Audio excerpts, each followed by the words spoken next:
Episode 1 of the Umbrella Academy Season 4 starts with the gang splitting up, having lost their powers and unaware of Hargreaves in control of the whole city, flanked by Abigail, in the spot where Hotel Obsidian used to be. Fast forward 6 years and we catch up with each of our gang to see where they are. Jean and Jean head down to the parking lot where they organise a trade with a shadowy man for random memorabilia.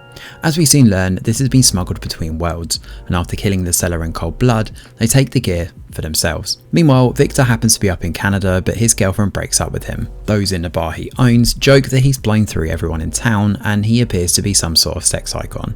Victor receives a call from Luther though, who happens to be working as a stripper now. He's invited along to little Grace's birthday party, who happens to be Diego and Lila's daughter. Victor hangs up, but it's clear he's thinking about going. Diego happens to be working as a delivery driver, while Allison is a small-time actress doing commercials. Ben is fresh out of prison following some crypto scam, where Luther picks him up at the gates, while Klaus is paranoid and worried about every little thing killing him. He's 3 years sober now and living with Allison, although he is somewhat of a germaphobe. Vive is actually part of the CIA, working undercover to investigate some group called the Keepers. His moustache is fake, thank goodness. But despite his good work, Five's boss tells him to focus on his other cases. He also has big faith in Five, believing he could run the place one day. All roads here lead to Grace's birthday party. The gang finally reconvene after 6 years, but they're all very different from where we remember them. Minus Five, to be honest, who's still kind of the same.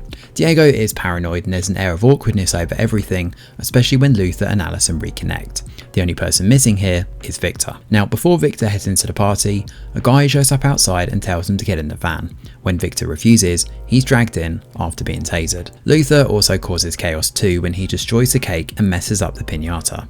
After the birthday party, we get a lovely little twist, as Lila is also working undercover for the CIA alongside Five. She's been investigating the Keepers too. The pair have some fiery banter, but Diego is a little suspicious of Lila. Whether he suspects the full extent of what she's up to though remains to be seen. Anyway, Jean and Jean show up at the meeting, where we learn from Lila that they started the first chapter of the Keepers in Clovis, New Mexico. Since then, the movement has spread across the US.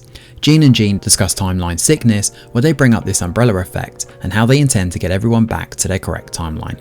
This explains the scenes at the start of the season. They have a whole bunch of memorabilia from the other timeline which they show off on a slideshow. They have their sights set on Reginald Hargreaves, believing he, alongside the memorabilia, are the key to the cleanse. Jerome and Nancy, Five and Lila obviously, are picked out from the crowd for whispering, and there's a tense moment where they're almost outed by Jean and Jean.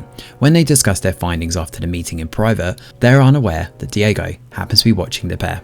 Luther and Ben head to the old mansion and the former contemplates whether they should fix the place up again.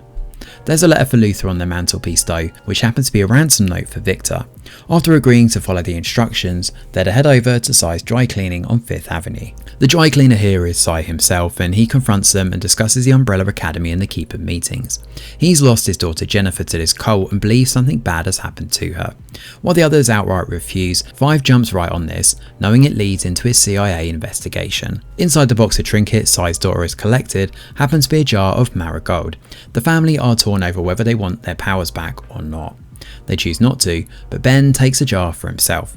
He organises a toast for everyone, but when they leave, Ben opens a jar, pours marigold in the cup, and has another shot for himself. And that is where episode 1 comes to an end. Thanks for watching, and do let us know your thoughts in the comments below.